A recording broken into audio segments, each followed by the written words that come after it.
वाला ये पौधा है, इसको कहते हैं वच, वचा और वच।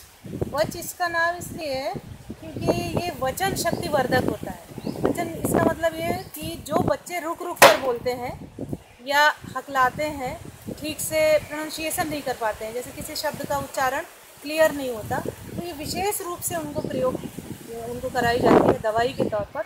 इसकी कई जातियाँ होती हैं। बाल वच एक कहते हैं, एक को गुड़ वच कहते हैं, मीठी वच कहते हैं, और एक दीपांतर वच होती है, और इसी का एक नाम होता है मजार पोश। तो ये मजार पोश नाम इसलिए पड़ा क्योंकि बहुत पहले ऐसी मान्यता है और देखा भी गया कि जो मुस्लिम समुदाय के लोग हैं तो एक अपनी आइडेंटिटी के लिए कि जो कब्र होती थी उनकी, उस पर इसका पौधा लगा देते थे।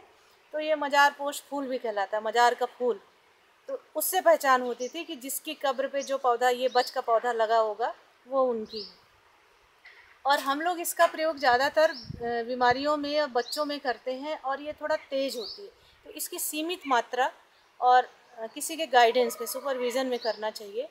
क्योंकि छोटे बच्चे हैं, उनको तो घिस के चटाते हैं। जैसे जो बच्चा बोल नहीं पाता तो उसको थोड़ा सा घिस के और चटा दिया, और जो बच्चे थोड़ा बड़े हो गए हैं, तुतला के बोल रहे हैं, रुक रुक के बोल रहे हैं, उनको इसका छोटा सा टुकड़ा दे दिया और वो उसको चूसते रहते हैं।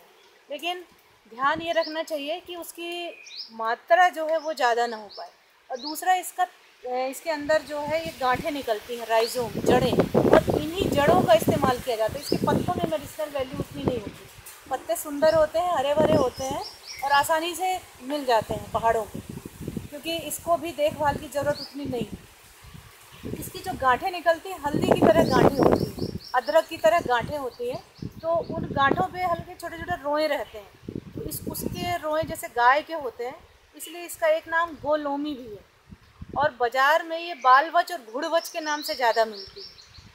इसको टेस्ट ऐसे करते हैं कि थोड़ा सा कड़वाहट होती है, जैसे चखते हैं थोड़ा सा कड़वापन इसमें लगता है, और उसी कड़वेपन की वजह से ही वो जीभ में जो मोटापन है, जो ग्रंथियाँ सूज गई हैं, जो हमारा वोकल कार्ड्स है, स्वर ग्रंथि है, स्वर यंत्र है, काम नहीं कर रहा है, करता है। और दूसरा, इसका प्रयोग सबसे ज़्यादा तेल के लिए करते हैं। जैसे आर्थराइटिस है, न्यूरोलॉजिकल डिसऑर्डर है, पेन है, नसों में दर्द है, जोड़ों में है, और लकवा मार गया है, लकवा विशेषकर, और कई तरीके का होता है, जो एक अंग सुन्न हो गया, एक हिस्से में लकवा मार गया, या पूरे शरीर में लकवा लग गया। तो इसके तेल को, इसकी गांठों को, इसकी जड़ों को तेल में पका के और फिर उससे मालिश किया जाए तो उससे फ़ायदा होता है। और दूसरा, पंचकर्म के लिए भी हम लोग इसका प्रयोग करते हैं। ये वामक होता है, मतलब कि उल्टी ज़्यादा मात्रा में अगर दे दिया जाए तो वो तो खैर डॉक्टर के सुपरविज़न में होता है, कि जिसको वमन कराना होता है, जो कफज व्याधियाँ हैं और जिनके अंदर स्थूल हैवीनेस ज़्यादा है, तो उस दोष को बाहर निकालना है, तो इसका प्रयोग कराते हैं। इसको थोड़ा सा चटा दिया है, थोड़ी सी मात्रा ज़्यादा हो गई कड़वी, तो उल्टी आने लगती है। तो उसके साथ तो खैर वो तो रिस्की है, ऐसे नहीं देना चाहिए। पर वात रोगों के लिए और बच्चों के लिए इसका विशेष प्रयोग किया जाता है, और ये उपयोगी भी है, जिस कारण इसका नाम वच पड़ा।